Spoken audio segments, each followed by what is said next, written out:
Où se situe la Zanarkand onirique? Quel indice se cache peut-être dans la tenue de Ron? Et avons-nous encore des choses à découvrir sur la géographie de Spira? C'est ce que je vous propose de découvrir dans cette nouvelle vidéo dédiée aux choses que vous ignorez peut-être sur Final Fantasy X. Bienvenue dans cette nouvelle sphère. Où se situe la Zanarkand onirique? Dans un premier temps, j'ai cru qu'elle se situait à l'intérieur de Sin. Dans un second temps, j'ai cru qu'elle était présente dans une autre dimension. En réalité, c'est ni l'un ni l'autre.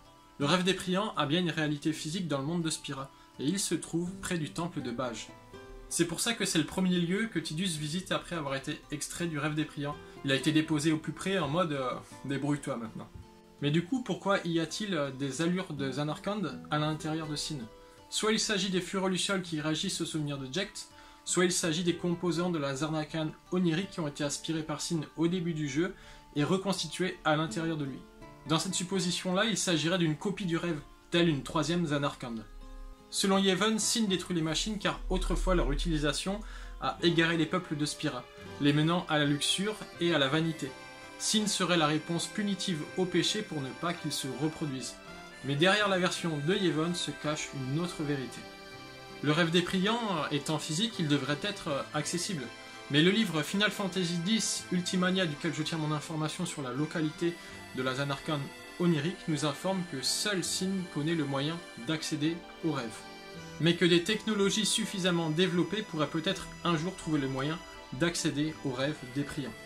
C'est pour cette raison que Yevon donna comme consigne à Sin de détruire les machines. C'était pour se préserver du monde extérieur, pour ne pas qu'il y ait d'intrusion à l'intérieur du rêve.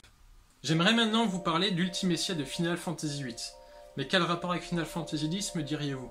Eh bien la forme finale de cet antagoniste a inspiré une créature de Final Fantasy X. Si vous ne voyez pas laquelle, essayons de retourner l'image. Un double corps dont l'un est ligoté et croise ses bras sur la poitrine, et l'autre se terminant par une tête cornue. Vous l'avez compris, la chimère Anima a été inspirée des traits d'Ultimecia. Revenons maintenant sur la carte de Spira. Si on la traduit, on trouve plein de petites choses. Bon, la majorité des choses, on les connaît déjà. Mais on trouve aussi des nouvelles petites informations. On trouve notamment le nom des continents de Spira. Le continent nord s'appelle Wilderia, ou Wilderia selon comment on prononce. Et le continent sud s'appelle Joz. Personnellement, moi j'aime bien prononcer le J comme un I, comme dans certaines langues, ce qui donne Joz. Et si on regarde la carte d'un petit peu plus près, on trouve des inscriptions trop petites pour être traduites. Ici par exemple, sur toute la côte nord du continent sud, on trouve des inscriptions. On en trouve une également à l'est de la plaine foudroyée. Et on en trouve également sur la côte est de la plaine Félicité. On peut donc supposer qu'il existe encore des villages et des villes que nous n'avons pas encore visitées dans Spira. J'aimerais terminer cette vidéo en vous parlant d'Auron. Mais ce que j'ai à dire à son sujet, c'est quelque chose que j'ai découvert par moi-même, du coup l'information n'est peut-être pas fiable. Du coup prenez ce qui va suivre avec des pincettes. Vous le savez peut-être déjà, la tenue d'Auron est inspirée des Ronin. Les Ronin sont des samouraïs qui ont été exclus de leur société. En faisant des petites recherches, je me suis rendu compte que les Ronin étaient aussi appelés des vagabonds, des errants, suite à leur exclusion. Auron, errant, est-ce un hasard ou ai-je décelé une intention de développeur de glisser un petit indice sur la tenue d'Auron sur sa condition d'errant?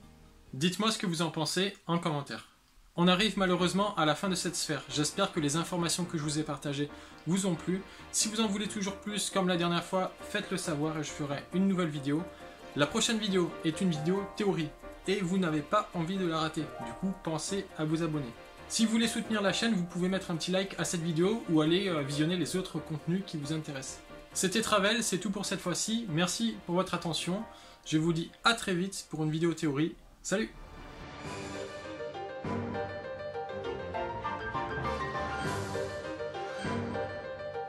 Où se situe la Zanarkand Où se situe la Zanarkand onirique?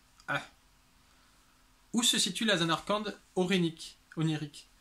Où se situe la Zanarkand Je vais pas y arriver.